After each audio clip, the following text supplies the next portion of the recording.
શોભા, આ તારો કોઈ પત્ર આવ્યો છે. કાનપુરથી ચિત્રકાર સ્પર્શનો છે. આપણે કાનપુર તો ફક્ત એક જ વર્ષ રહ્યા, એટલામાં તારો ધરાબો આ ચિત્રકાર સાથે એટલો થઈ ગયો કે તેના પત્રો આજ સુધી આવે છે. વ્યંગમાં કટાક્ષ મારતા નિશિતે કહ્યું. સ્પર્શ નામ વિચારતા જ શોભાએ કહ્યું, આપણા ઘરની બાજુમાં જ તેમનું ઘર હતું. કલાકાર જીવ, પણ આટલા વર્ષોમાં તો ક્યારેય કોઈ પત્ર આવ્યો જ નથી. આશ્ચર્ય પામતા જવાબ આપ્યો. ઠીક છે, આ તો તારા નામે પત્ર છે એટલે તને પૂછવું પડ્યું.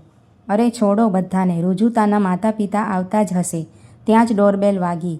આવો આવો, પધારો ના ઉદ્ગાર સાથે નિશિત અને શોભાએ થનારા વેવાઈનું સ્વાગત કર્યું. આગતા સ્વાગતા સાથે પ્રિયમ અને રુજુતાના પરિણયને સંબંધોની મહોર મારવાનો સમય આવી ગયો. નાનપણથી પ્રિયમ અને રુજુતા એક શાળામાં ભણતા. નજીકમાં જ ઘર હોવાથી શોભા અને મીનાક્ષીને પણ બાળકોની સાથે સાથે મૈત્રી થઈ ગઈ. 5 વર્ષના બાળકો હતા ત્યારની ઓળખાણ આજની પરિણય ગાંઠમાં બદલવાની હતી, એટલે સૌ ખૂબ ખુશ હતા. પ્રિયમ 1 વર્ષ MBAની ડિગ્રી લઈને 3 દિવસમાં જ પાછો ફરવાનો હતો. તેના આવવાના દિવસે જ ગોળધાણાનું નાનું ફંક્શન, પ્રિયમને મોટું સરપ્રાઈઝ આપવાની વાત ચાલતી હતી.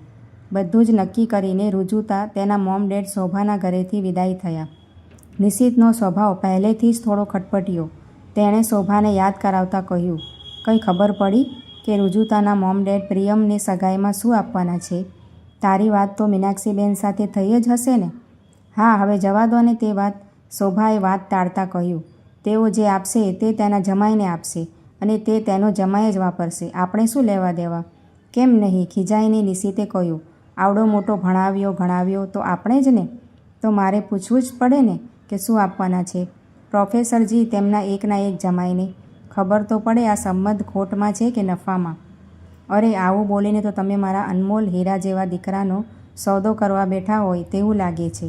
આ જમાનામાં તમે આવું વિચારો છો? તેની આવી કોઈ શુલ્ક ભેટથી સંબંધોને માપવાનો નજરિયો જ ખોટો છે તમારો. મોં મચકોડીને શોભા રસોડા તરફ વળી. કામ કરતાં કરતાં પણ શોભા અતીતમાં પહોંચી ગઈ. નિશિતને શરૂઆતથી પૈસા સાથે સંબંધોને જોડવાની ખરાબ આદત છે. 5 બહેનોમાં પોતે સૌથી નાની.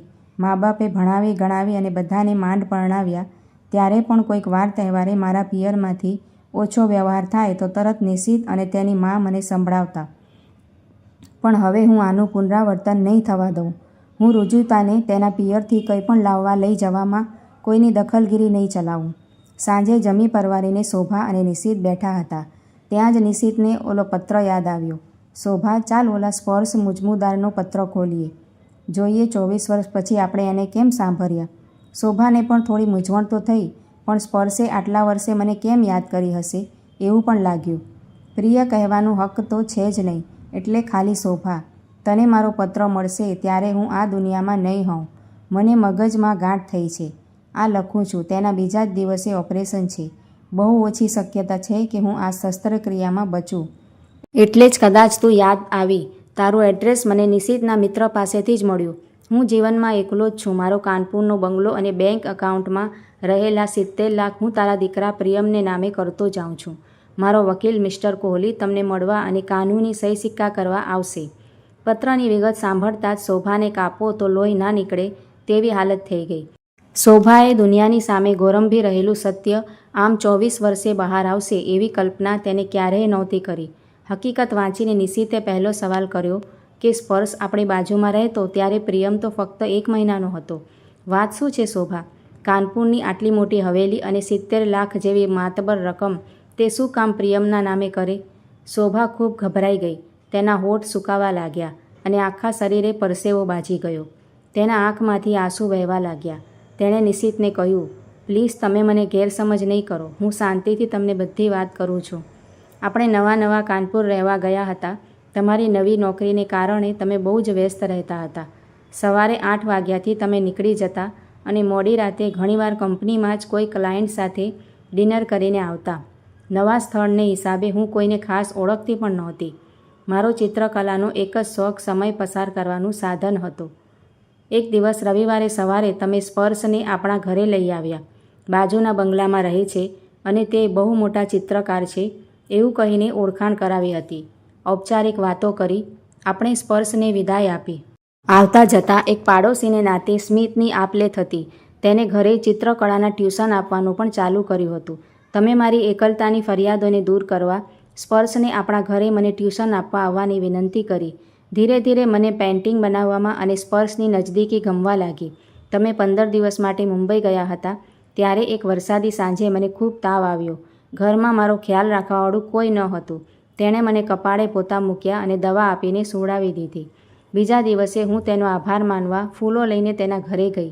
સાંજનો સમય હતો. અચાનક અમે બંને કોઈ ખેંચાણથી એકબીજામાં ખોવાઈ ગયા.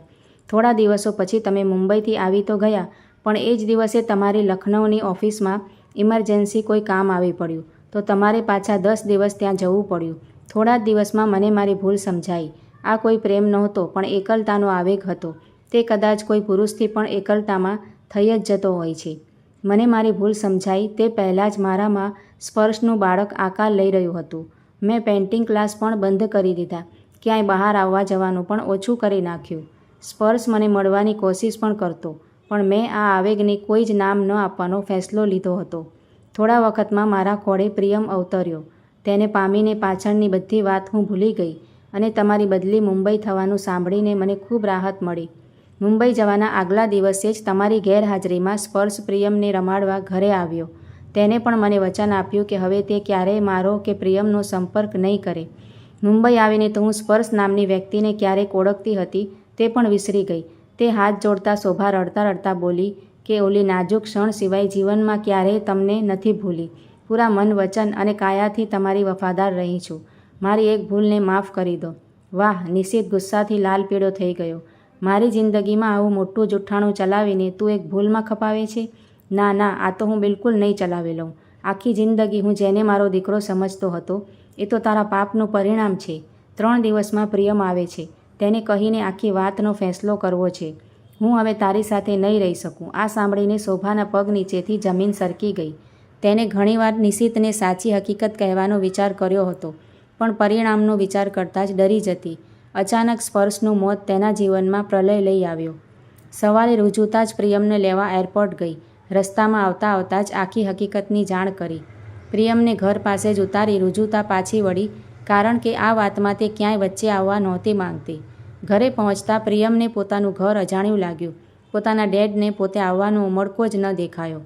ઘડીભરમાં આખું ઘર જાણે સૂનમૂન થઈ ગયું. પ્રિયમે શોભા અને નિશિતને બેસાડ્યા. વળી આખી વાત જાણ્યા પછી તેને પણ પુરુષ પ્રધાન સમાજનું ઉદાહરણ બનતા કહ્યું કે હું પણ ડેડની જગ્યાએ હોત તો મોમ તને ડિવોર્સ જ આપત. શોભાને આ સાંભળીને તો એવું લાગ્યું કે જીવતા જીવંત તેના હાથ પગ કપાઈ ગયા. તેને એવું લાગતું હતું કે પ્રિયમ જ નિશિતને સમજાવશે. તેને બદલે પ્રિયમ મોડર્ન જમાનામાં રહીને આવી છીછરી સોચ કેમ ધરાવે છે? કદાચ નિશિતના ઉછેરને કારણે જ આવું શક્ય છે. હવે કડવો ઘૂંટ પીવો જ રહ્યો. રુજુતા પ્રિયમનો ફેંસલાથી ખૂબ નાખુશ હતી. તેને પ્રિયમને સમજવાની ઘણી કોશિશ કરી. નિશિત કાયદેસર કાર્યવાહી કરવા માંગતો હતો. ફક્ત 2 જ દિવસમાં શોભાને તેના રહેવાની વ્યવસ્થા બીજે કરવાનું જણાવ્યું. શોભાને તો પિયરમાં પણ મા બાપ કે ભાઈ કોઈ જ નહોતું. બહેનોના જીવનમાં દખલ કરીને હેરાન નહોતી કરવા માંગતી. નિશિત અને પ્રિયમના પોતાનું બ્રહ્માંડ સમજનારી શોભાને અચાનક ઉપર આબ અને નીચે ધરતીનો સથવારો લાગ્યો. રુજુતા શોભાને ખૂબ સારી રીતે સમજતી હતી. તેણે શોભાને પોતાના ઘરે લઈ જવાની વાત કરી ત્યારે શોભાએ ઘસીને ના પાડી. રુજુતાએ પણ પ્રિયમ સાથે સંબંધ એમ કહીને તોડ્યો કે જે વ્યક્તિ એક માને કે સ્ત્રીને ન ઓળખી શકે તેવા વ્યક્તિ સાથેના સંબંધની આવરદા જ કેટલી. ઘર છોડવાના આગલા દિવસે જાણે શોભા કોઈ લાંબી રજા પર જતી હોય તેમ બધું જ વ્યવસ્થિત કર્યું. ઘરના નોકરોને પણ નિશિત અને પ્રિયમના ગમા અણગમાથી વાકેફ કરી દીધા. તેમને ભાવતી દરેક વાનગી ફ્રીજમાં બનાવીને મૂકી દીધી. જ્યારે એકલી પડી ત્યારે ઘરની એક એક દિવાલોને અડીને પોતાનું વહાલ દર્શાવ્યું. એક સ્ત્રી માટે તેનું ઘર તેના શરીરની ચામડી જેટલું મહત્ત્વ ધરાવે છે. આખી જિંદગી આનું જતન કર્યું, પણ કાલે આ શરીરથી ચામડી અળગી થવાની હતી. એક અલગ જ શાંતિ શોભાના મુખ પર છલકાતી હતી. આટલા પ્રહારો કંકાસથી પણ જાણે પર થઈ ગઈ હતી. કોઈ સંત જેવું જીવન જીવવાની હતી. આવતીકાલથી ક્યાં જવું છે, ક્યાં પહોંચવું છે તેની કોઈ ફિકર જ નહીં. પો ફાટતા શોભા નાહી ધોઈને તૈયાર થઈ ગઈ. ઘરમાં મંદિરમાં પૂજા કરી આરતી કરીને રોજના નિત્યક્રમની જેમ પ્રસાદ પણ સૌને આપ્યો. રુજુતા તેમને લેવા આવી હતી. સાથે નારી સુધાર કેન્દ્રની 10-15 સ્ત્રીઓ પણ પોતાની તૈયારી કરીને આવી હતી. સમજાવટથી કામ થાય તે માટે તેઓની ચીફ પણ નિશાંતને સમજાવવા આગળ આવી, પણ શોભાએ જ સૌમ્યતાથી આવું કંઈ જ ન કરવાની વિનંતી કરી. નિશિતને છૂટાછેડામાં કોઈ જ અડચણ પોતાના તરફથી નહીં આવે એની બાંહેધરી આપી. ઋજુતાએ પણ પ્રિયમ સાથે છેડો ફાડી નાખ્યો. શોભા વિસામો નામના નારી સુધાર કેન્દ્રમાં સ્પર્શનો આવેલો વારસો દાન કરીને પોતાની જિંદગી સ્ત્રીઓના વિકાસ અને કેળવણીમાં જ વ્યતીત કરવાનો વિચાર સાથે ઘરના ઉંબરાને ઓળંગે છે. મિત્રો, આ વાર્તા તમને કેવી લાગી છે તે કમેન્ટ દ્વારા જણાવજો અને સારી લાગી હોય તો લાઇક શેર કરજો.